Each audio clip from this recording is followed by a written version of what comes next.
A very good morning to all of you. আমি হেহতীয়াকৈ দেখিছোঁ যে কেইবাজনীও ব্যক্তিক আৰু অসমৰ পৰাও কেইবাগৰাকী ব্যক্তিক পদ্ম বঁটা প্ৰদান কৰা হৈছে। পদ্ম বঁটা ইতিমধ্যে আমাৰ জানুৱাৰী মাহতে এনাউন্স কৰা হৈছিল, কিন্তু এতিয়া কি কৰিছে, এতিয়া সেই সমূহক প্ৰদান কৰা হৈছে, মানে ৰাষ্ট্ৰপতি গৰাকীয়ে নিজেই ৰাষ্ট্ৰপতি ভৱনত সেইখিনি বঁটা যিসকলে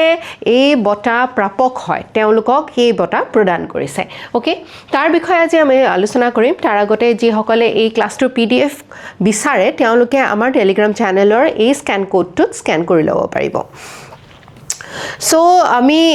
জানো যে পদ্ম বঁটা হৈছে আমাৰ দেশত দিয়া যিবিলাক সিভিলিয়ান বঁটা, অসামৰিক বঁটাৰ ভিতৰত অন্যতম। ওকে, আটাইতকৈ শীৰ্ষত আছে আমাৰ কোনটো বঁটা গোটেই ভাৰতবৰ্ষত? ভাৰত ৰত্ন। তাৰ পিছতে আহে আমাৰ পদ্ম বঁটাসমূহ, ঠিক আছে। আৰু পদ্ম বঁটাৰ ভিতৰত পদ্ম বিভূষণ, পদ্মভূষণ আৰু পদ্মশ্ৰী, এই তিনিটা টাইপৰ পদ্ম বঁটা আমি দেখিবলৈ পাওঁ। আৰু এইবাৰ আমাৰ অসমৰো কেইবাগৰাকী ব্যক্তিক এই পদ্ম বঁটা প্ৰদান কৰা হৈছে। পদ্ম বঁটা ৰিসেন্টলি আমাৰ এই চেৰিমনিটো মানে যিটো বিশেষ এটা মানে দিন ধাৰ্য কৰা হয় যে ৰাষ্ট্ৰপতি গৰাকীয়ে নিজে এই বঁটাখিনি প্ৰদান কৰে ৰাষ্ট্ৰপতি ভৱনত। ইতিমধ্যে ফাৰ্ষ্ট যিটো বঁটা প্ৰদান কৰা দিন আছিলে সেইটো শেষ হৈছে আৰু এইটো দ্বিতীয়তম দিন হয়। আৰু এই বঁটা অসমৰ 5 গৰাকী ব্যক্তিয়ে এইবাৰ পদ্ম বঁটা, পদ্মশ্ৰী বঁটা লাভ কৰিছে। কিহৰ কাৰণে পদ্মশ্ৰী বঁটা বা পদ্ম বঁটাসমূহ দিয়া হয়? বিশেষ যিকোনো এটা কামত বা বৃত্তিত যি এজন ব্যক্তিয়ে পাৰদৰ্শিতা বা নিপুণতা অৰ্জন কৰে বা আমাৰ সমাজৰ কাৰণে বিশেষ ধৰণৰ অৱদান তেওঁ যোগায়, সেইজন ব্যক্তিক তেনেধৰণৰ বঁটাৰে পুৰস্কৃত কৰা হয়, যাতে সেই ধৰণৰ কাম অন্য সমাজৰ লোকেও কৰাৰ বাবে আগ্ৰহী হয় বা অনুপ্ৰাণিত হয়। ওকে, আৰু এই ক্ষেত্ৰত আৰ্ট এণ্ড কালচাৰ, আমাৰ ইণ্ডিজিনিয়াছ থলুৱা বা আমাৰ খিলঞ্জীয়া যিবিলাক নলেজ চিষ্টেমছ আছে, আমাৰ জ্ঞান আছে, শৈলী আছে, ট্ৰেডিশ্যনেল টেক্সটাইল, ফোক মিউজিক, পাব্লিক এফেয়াৰ্ছ, এইসমূহ বিষয়বস্তুৰ ওপৰত যি গৱেষণা কৰে, যি কাম কৰে, সমাজৰ কাৰণে অৰ্থপূৰ্ণ অৱদান আগবঢ়ায়, তেওঁলোকৰ কাৰণে পদ্মশ্ৰী বঁটা বা পদ্ম বঁটাসমূহ প্ৰদান কৰা হয়। ওকে, আমি এই যি পদ্ম বঁটা আছে, এই পদ্ম বঁটা বা আমাৰ অসামৰিক সেৱাত যিসকলে বিশেষ কৃতিত্ব অৰ্জন কৰে তেওঁলোকক প্ৰদান কেতিয়াৰ পৰা কৰি আহিছে? 1954 চনৰ পৰা, 1954 চনৰ পৰা। আৰু আটাইতকৈ শীৰ্ষত আছে আমাৰ অসামৰিক বঁটাসমূহৰ ভিতৰত আটাইতকৈ শীৰ্ষত কি আছে? ভাৰত ৰত্ন। ভাৰত ৰত্নৰ পিছতে আহে পদ্ম বিভূষণ, আৰু তাৰ পিছত আহে পদ্মভূষণ, আৰু একেবাৰে শেষত আহে পদ্মশ্ৰী। ঠিক আছে, আমি ইতিমধ্যে কথা পাতিছোঁ যে যিসকল ব্যক্তিয়ে বিশেষ ধৰণৰ অৰিহণা, আৰ্ট, কালচাৰ, আমাৰ সভ্যতা, সংস্কৃতি, সমাজৰ কাৰণে বিশেষ ধৰণে তেওঁলোকে নিজৰ কাম, নিজৰ অৱদান আগবঢ়ায়, তেওঁলোকক এই ধৰণৰ সন্মানেৰে সন্মানিত কৰা হয়। ওকে, আৰু এইবাৰ 2026ত যদি আমি পদ্ম বঁটাসমূহৰ বিষয়ে চাওঁ তেতিয়া দেখিবলৈ পাওঁ পদ্ম বিভূষণ 2জন ব্যক্তিক দিয়া হৈছে, পদ্মভূষণ 7জন ব্যক্তিক দিয়া হৈছে, আৰু পদ্মশ্ৰী মুঠ 56 গৰাকী ব্যক্তিক দিয়া হৈছে। আৰু একেবাৰে টোটেলটো যদি চাওঁ পদ্ম বঁটা 65, তাৰমানে 65 গৰাকী ব্যক্তিক এই পদ্ম বঁটাৰে সন্মানিত কৰা হৈছে। আৰু অসমৰ কাৰণে এইবাৰ এই যিটো বছৰ আমাৰ কাৰণে অতি বিশেষ, কাৰণ অসমৰ 5 গৰাকী ব্যক্তিক পদ্মশ্ৰী সন্মানেৰে সন্মানিত কৰা হৈছে। কোন হয় সেইসকল? হৰিচৰণ শইকীয়াদেৱ, তেখেতে আমাৰ সত্ৰীয়া নৃত্যৰ কাৰণে বিশেষ ধৰণৰ অৱদান আজীৱন তেওঁ অৱদান আগবঢ়াইছে। যোগেশ দেউৰী ছাৰক মই পাৰ্চনেলি বহুত ভালদৰে চিনি পাওঁ। তেওঁ এৰী সূতাৰ কাৰণে বা আমাৰ যিটো মানে সিল্ক ইণ্ডাষ্ট্ৰি আছে, আমাৰ ট্ৰেডিশ্যনেল সিল্ক ইণ্ডাষ্ট্ৰিটো বা আমাৰ মানে কি বুলি কয় সিল্ক টু ৰেচম উদ্যোগটোৰ কাৰণে ইমান এটা ডাঙৰ অৱদান আগবঢ়াইছে তেওঁ প্ৰথমজন ব্যক্তি যি মুগাৰ কাৰণে এখন ৱাইল্ড লাইফ চেংচুৰী কৰাৰ কথা ভাবিলে তেওঁ এনেকুৱা এজন ব্যক্তি যি এৰী সূতাৰ পৰা বহুকেইটা অন্য প্ৰডাক্টছ ওলোৱাৰ কথা ভাবিলে আৰু এটা কম্পোজিট কালচাৰ আমাক আগবঢ়াই দি তাৰ লগতে আমাৰ এই শিল্পটোৰ লগত জড়িত যিসকল এণ্টাৰপ্ৰিনাৰ্ছ আছে বা উদ্যোগী আছে তেওঁলোককো আগবঢ়াই দিয়াৰ কাৰণে যথেষ্ট ডাঙৰ অৰিহণা আগবঢ়াইছে নুৰুদ্দিন আহমেদ এনেকুৱা এজন ব্যক্তি ইছলাম ধৰ্মাৱলম্বী এজন ব্যক্তি কিন্তু আমাৰ শংকৰদেৱ শ্ৰীমন্ত শংকৰদেৱৰ যি মহাপুৰুষীয়া আমাৰ ধৰ্ম আছে নাম ধৰ্ম আছে এই নাম ধৰ্মৰ কলা সংস্কৃতি বা আমাৰ যি ভাস্কৰ্য আছে সেই ভাস্কৰ্য নিপুণতাৰে তেওঁ গঢ় দিয়াৰ ক্ষেত্ৰতে হওক বা ভাওনাৰ যিবিলাক বা আমাৰ থিয়েটাৰৰ যিবিলাক সেটছ আছে সেই ধুনীয়া ধুনীয়া সেটছবিলাক নিৰ্মাণ কৰাৰ কাৰণে তেওঁ এক বহু ডাঙৰ অৱদান জীৱনজোৰা এক অৱদান আগবঢ়াইছে পখিলা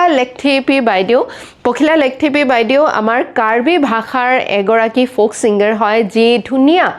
এটা গান আমাৰ জুবিনদাৰ লগতো গান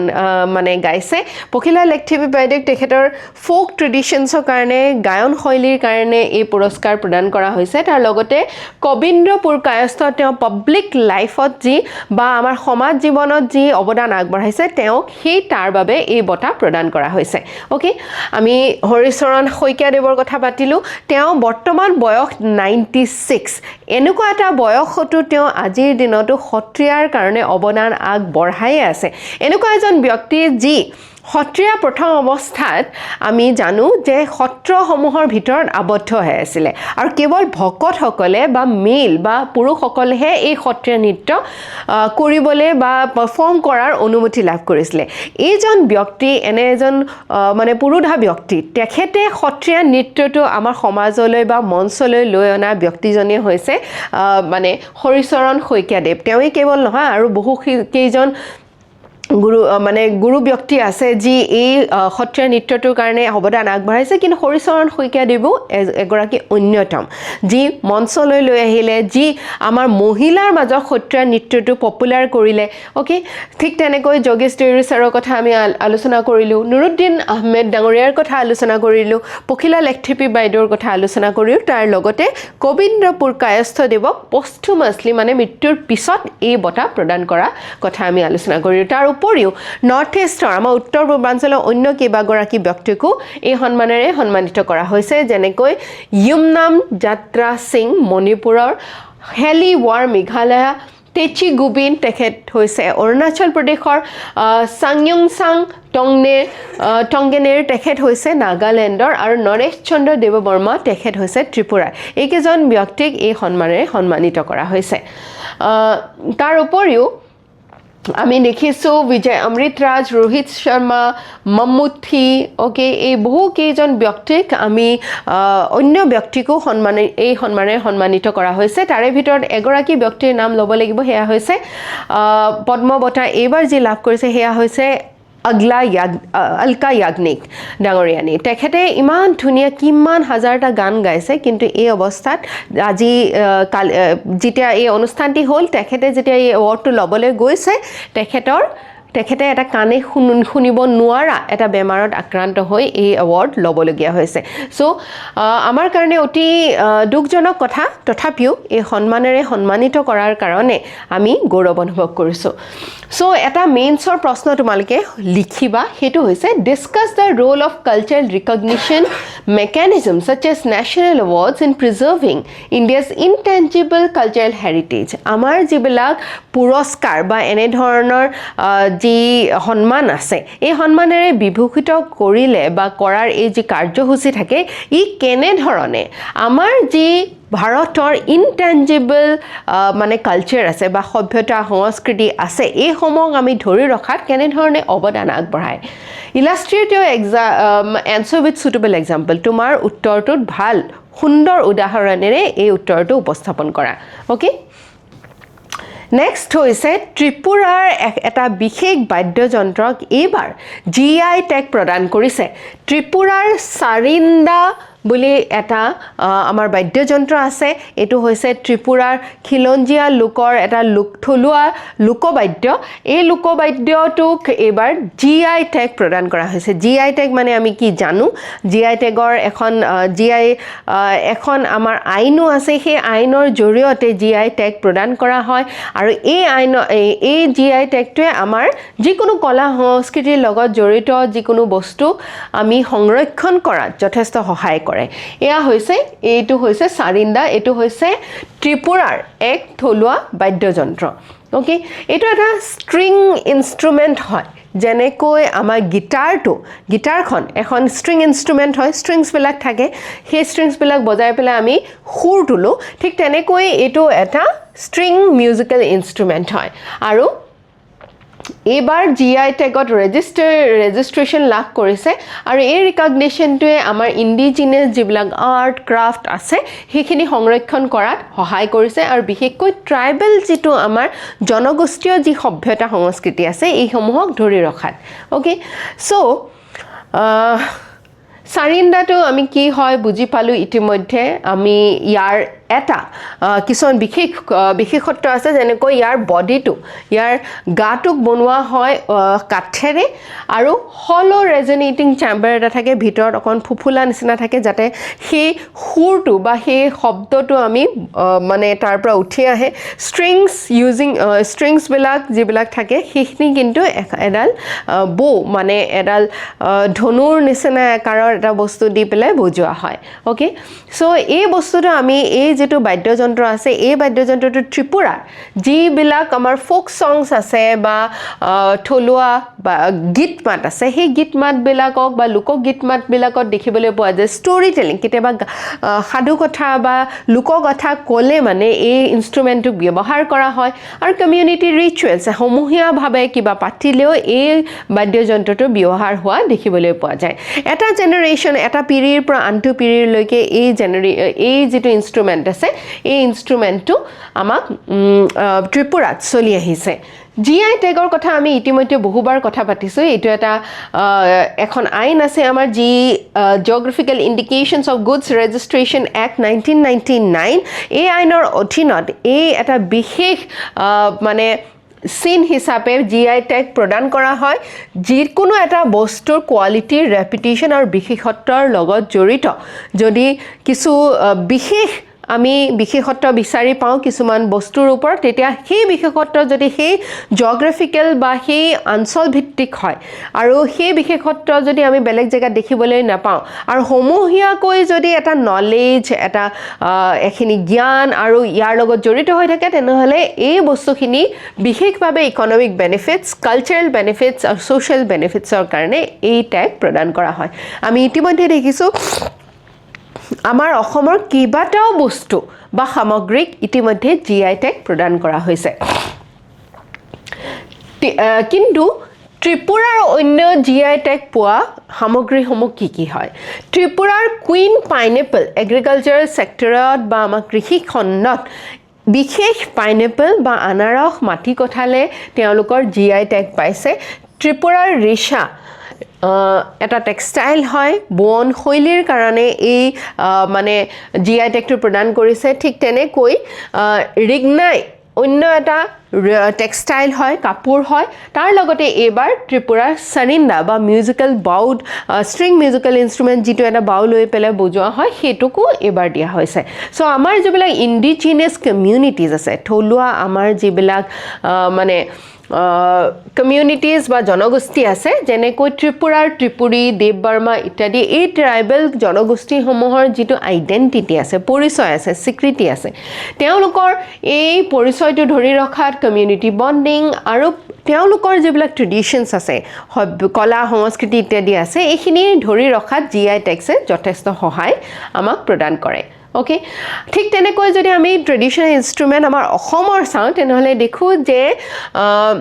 পেনা মণিপুৰৰ গগনা অসমৰ ঠিক আছে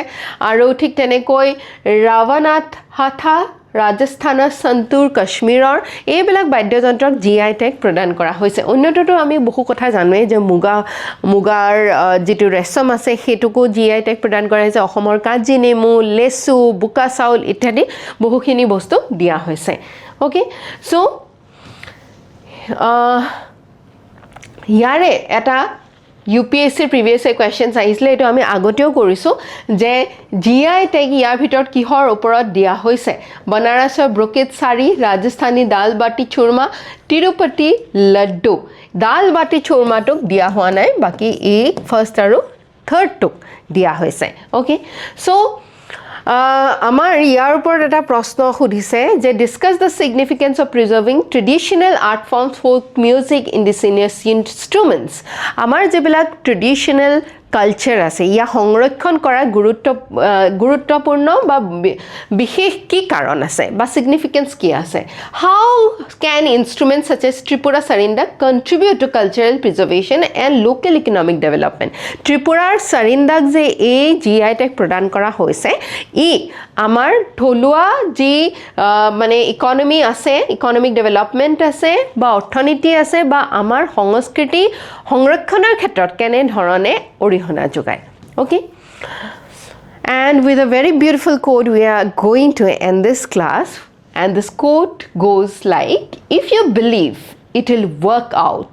you will see opportunities if you don't believe it will work out then you will see obstacles তাৰমানে কি কৈছে যদি তুমি বিশ্বাস কৰা তেনেহলে যেতিয়া প্ৰত্যাহ্বান আহে যেতিয়া দুখৰ সময় আহে তেতিয়াও কিন্তু সুযোগ তাৰে মাজত তোমালকে বিচাৰি পাবা আৰু যদি তুমি নেতিবাচক চিন্তাৰে তোমাৰ মনটো ভৰি থাকে তেতিয়া কিন্তু এই যেতিয়া এটা সমস্যা আহে প্ৰত্যাহ্বান আহে তেতিয়া কিন্তু তোমাৰ কাৰণে হেতু সমস্যাহে হৈ ৰব কোতে তাত কিন্তু কোনো সুযোগ তুমি বিচাৰি নোপোৱা কাৰণ বিচাৰিলেহে বস্তুটো আমি পাওঁ আৰু হেয়া লাগিলে হুজুগে হক বা মাকৰ গাখীৰে হক okay with this we wrap up today's session have a very happy weekend আমি পুনৰ ৰাতিপুৱাৰ ক্লাছত মনডে বা সোমবাৰে লগ পাম thank you